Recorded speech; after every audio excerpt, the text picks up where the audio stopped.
حضور اقدس صلی اللہ علیہ وسلم نے فرمایا شہرت کا لباس جس نے پہنا قیامت کے دن ذلت کا لباس پہنایا جائے گا۔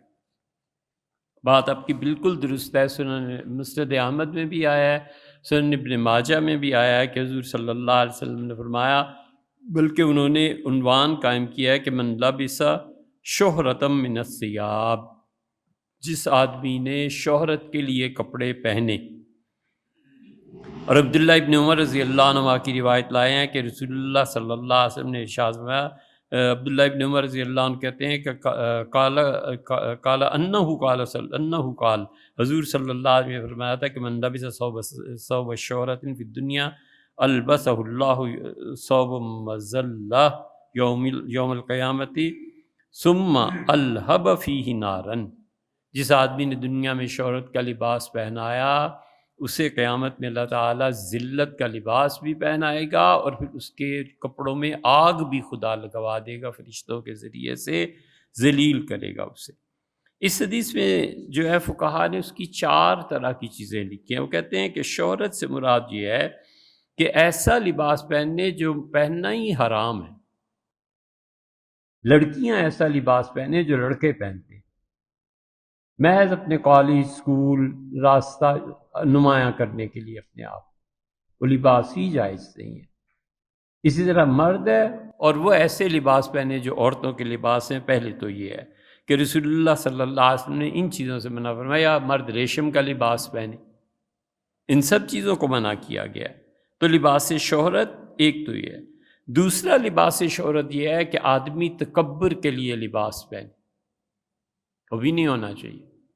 حضور صلی اللہ علیہ وسلم نے سادگی سے لباس پہنو، اور جو لوگ سادہ بس رہتے ہوں گے زندگی میں، اللہ تعالیٰ قیامت میں انہیں عزت کا لباس پہنائے گا۔ بس جیسے عام پبلک رہتی ہے، یہ پتہ نہیں کیا مرض چمٹ جاتا ہے ان مذہبی رہنماؤں کو بھی کہ وہ چیزیں پہنو جس سے پتہ چلے کہ تم بہت آنریبل، بہت گریٹ، بہت زیادہ بڑی ہستی ہو۔ بھئی جس طرح اور لوگ پہنتے ہیں لباس ایسے ہی پہنو، جس طرح اور لوگ آرام سے کھانا کھاتے ہیں ایسے ہی کھاؤ۔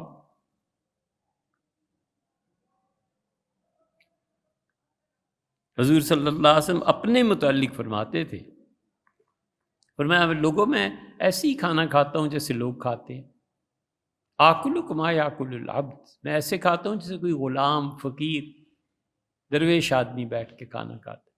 اور آپ نے فرمایا میں ایسے ہی لباس پہنتا ہوں جیسے سب لوگ لباس پہنتے ہیں۔ حالانکہ حال یہ تھا کہ قیامت کے دن رسول اللہ صلی اللہ علیہ وسلم میرے جد امجد آدم علیہ السلام سے لے کے آخری فرد تک جو مومن ہوں گے یہ سب میرے جھنڈے کے نیچے اٹھائے جائیں گے، میں ان سب کا قائد بنوں گا۔ اور پھر ساتھ فرما دیا ولا فخر، اور لوگوں اتنے بڑے عہدے پہ بھی مجھے کوئی فخر نہیں ہے، میں اللہ کا بندہ ہوں۔ مراد یہ ہے۔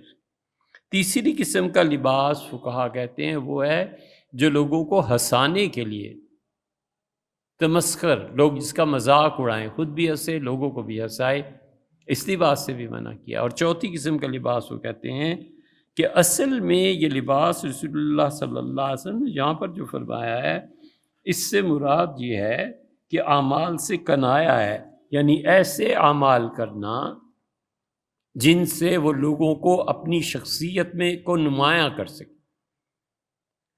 اس کی بہترین تشریح وہ ہے جو سیدنا علی رضی اللہ عنہ سے روایت ہے۔ سیدنا علی رضی اللہ عنہ تشریف لے جا رہے تھے، مسجد میں کہیں رک کے نماز پڑھی، نماز کے بعد ایک شخص کھڑا ہو گیا بیان کرنے، تو سیدنا علی رضی اللہ عنہ اسے دیکھتے رہے، پھر اپنے نوکر سے فرمایا کہ اس سے پوچھو یہ جو کہہ رہا ہے کہ درس قرآن سمجھائے گا، اسے پتہ ہے قرآن کے کس حکم نے کس حکم کو منسوخ کر دیا؟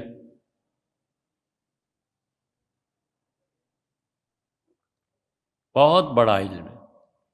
اللہ تعالیٰ ایک جگہ فرماتے ہیں کہ اگر شوہر کا انتقال ہو جائے، عدت گزارنی ہے 1 سال عدت گزارو۔ دوسری جگہ فرماتے ہیں 4 مہینے 10 دن۔ اب یہ 4 مہینے 10 دن کی عدت نے 1 سال کی عدت کو کینسل کر دیا۔ وہ پہلے آیت نازل ہوئی تھی، اب کوئی آدمی قرآن پڑھاتا ہے اور کہتا ہے دیکھو اللہ کا حکم ہے 1 سال، اسے پتہ ہی نہیں ہے کہ 4 مہینے 10 دن والی آیت کہاں آتی ہے۔ اس شخص کے لیے کیسے جائز ہوگا کہ لوگوں کی رہنمائی دین میں کرے؟ تو اس نے کہا مجھے ان چیزوں کا علم نہیں ہے۔